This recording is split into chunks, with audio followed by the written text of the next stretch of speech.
teaching others to swim. By 1998, Grenada has become a popular transshipment point for cocaine on its route from Colombia and Venezuela to the high consumer countries of the north.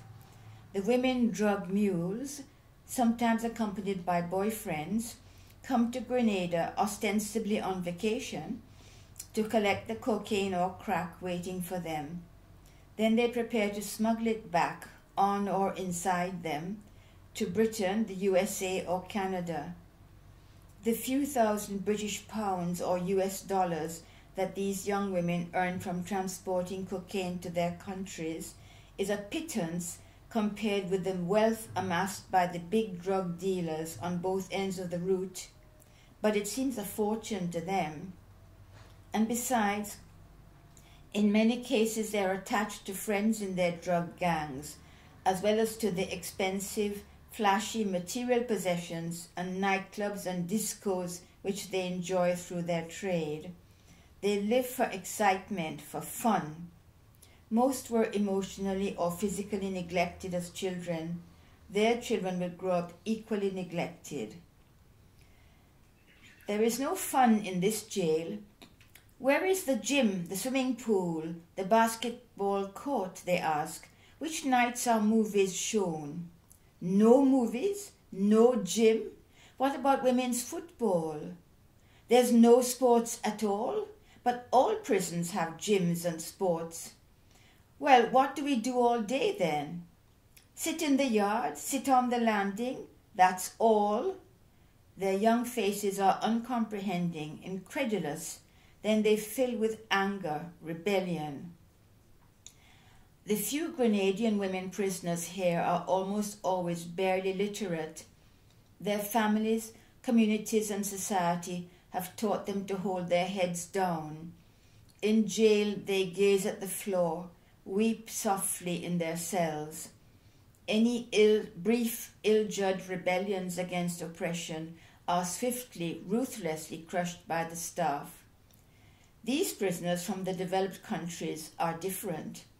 Virtually all of them have attended high school, even if they have few qualifications, and they are streetwise, battle-hardened. If they haven't been to prison in their own countries, they have friends who have. They talk confidently about what jails are supposed to be like.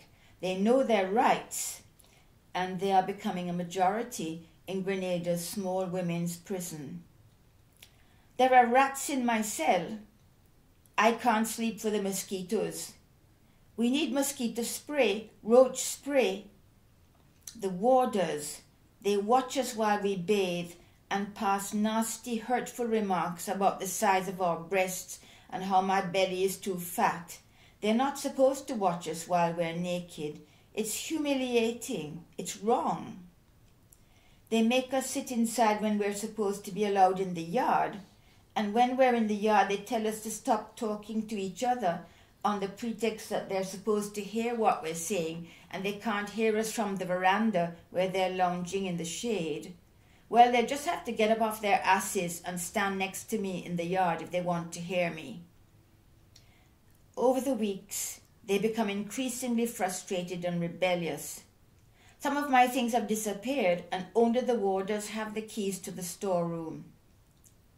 They don't even allow women prisoners to go to the prison library. I want something to read, something to do. How can a prison be like this? I just can't take this boredom. How can I use this energy creatively to improve their conditions and those of all women prisoners, as well as to help them create better lives for themselves and their children when they leave here? Should pent-up frustration burst out in spontaneous, ill-planned revolts, the matron and warders will gleefully grasp the opportunity to crush it and then to roll back even the few improvements that I have gained for women prisoners over the years through costly struggle. In the yard, I look at the girls sitting around me. Natasha, a round, apple-cheeked English girl, warm-hearted, wild, deprived of mother love, longing for it. She has 2 small children. Lavinia, tall, Canadian-born of Jamaican parents. Her hard exterior covers childhood wounds, still raw and painful. Maggie, a Grenadian who joined her mother in Canada as a young teenager. She needed love so badly that she carried her boyfriend's drugs to earn it.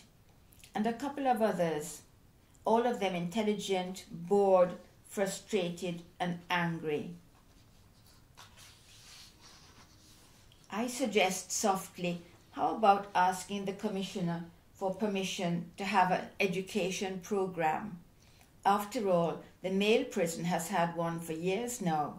We could teach each other the subjects we are best at, as the men do. And maybe the new commissioner, Mr. Cador, will obtain teachers for a couple subjects if we show that we are willing to help ourselves. Sparks appear in their eyes.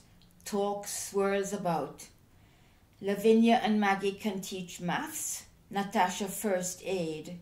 I offer to teach English language and human development. We must have cooking classes. That way we can get some decent food to eat, proposes Natasha, laughing. And we should study agriculture and grow tomatoes and cabbages and green peppers in the garden. It's disgraceful that they never serve us vegetables. Lavinia supports her. We organize a secret meeting of all 8 women prisoners. We know the idea will be opposed by the majority of women warders who already feel deeply threatened by the presence of prisoners more educated than they are. I have prepared a survey document to discover what subjects the women wish to study. I record the vote for each subject. We need to write a proper proposal to the commissioner. You do it, PC. PC is now my nickname. The following morning, in the presence of the other inmates, I hand the written proposal to the matron. It is addressed to Commissioner Cador. The matron is furious. She flatly refuses to submit the proposal to the prison commissioner. Her refusal is in breach of the prison rules, but what can we do? Weeks pass. One day we hear of a special function at the main prison at which Commissioner Cador will be present. The women prisoners, surprisingly, have been invited. We plan carefully. Immediately following the function, 4 of us rush from our benches. We surround the commissioner. He's hemmed in on all sides. Respectfully, but with urgency, we tell him how badly an education program is needed by the women prisoners. He's flustered by this unexpected development, but willingly agrees to meet with all the women prisoners together. At the meeting which follows, I present to the commissioner a copy of our document proposing a simple 3-pronged program combining basic academic skills, English and maths taught at various levels, with income-generating skills such as agriculture, sewing and jewelry making from plastic materials used in the mechanics shop, and life skills, human development and cooking. It is little, but it will be difficult to obtain teachers even for this program, since there are only about 8 women prisoners, 5 from abroad, 2 Grenadians and me. There is a bonus, however. The mouths of the commissioner and his senior male officers fall open as the women prisoners give graphic accounts of the daily persecutions and humiliations suffered at the hands of the female warders. Normally, senior prison officers do not openly criticize warders in the presence of prisoners, but our complaints fall upon them like exploding shells. They cannot help but flinch. They watch you all bathe. You're not allowed to close the bathroom's half doors, they ask incredulously. But that is why the half doors were built a few years ago, to give the prisoners some privacy. You can't go into the yard on afternoons. They stop you talking with each other. It is the beginning of a major change. The classes begin in July 1998. Within 6 months, 2 women prisoners become literate. It is a joy to observe their increasing self-respect and self-confidence, despite several warders' efforts to put them down. Others improve their English and mathematics and begin to read books and newspapers seriously for the first time in their lives. One prisoner is studying for her Cambridge O-level high school leaving English language examination. Now on the defensive, the matron allows the women prisoners to go down to the prison library to borrow books.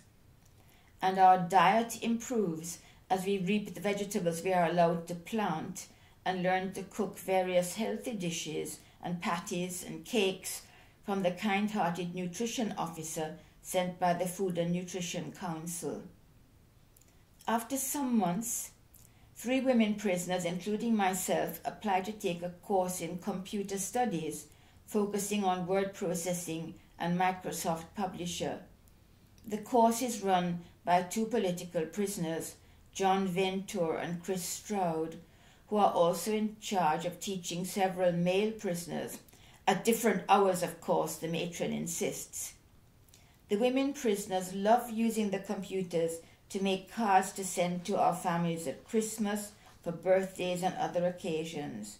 We even make Christmas cards for some of the women warders to give to their loved ones.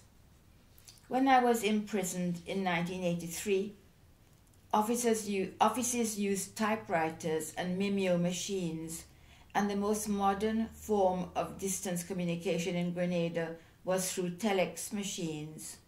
Now, in 1998, I know that this knowledge of computers will one day prove invaluable to me. And there is a sports program.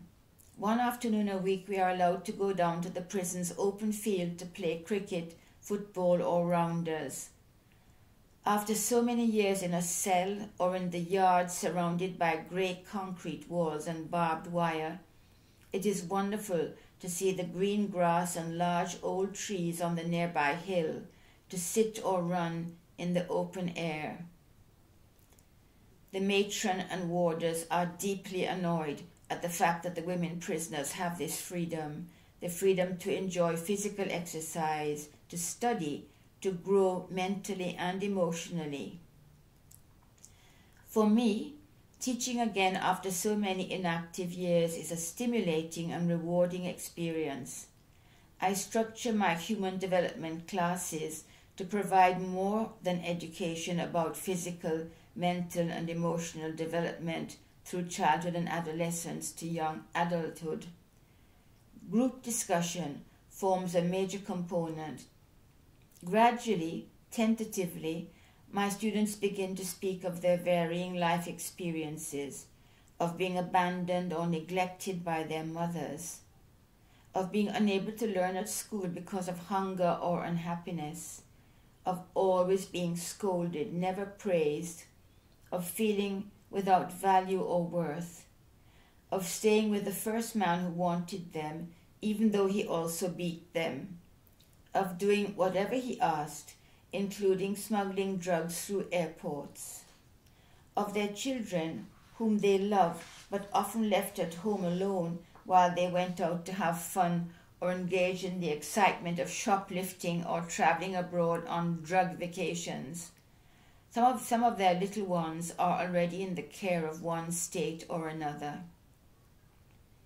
One day we listen in horror as Elena, a Grenadian teenager, speaks of how she was so unhappy with the woman her mother left her with as a baby that she often used to run away. Then, from about the age of 6 or 7, she was punished for this by being made to sleep outside among fowls in a chicken coop, or was tied down screaming in a stinging ant's nest. She has been in and out of this prison since the age of 16 for various petty crimes. Outside she has no family, no friends except other dysfunctional young women.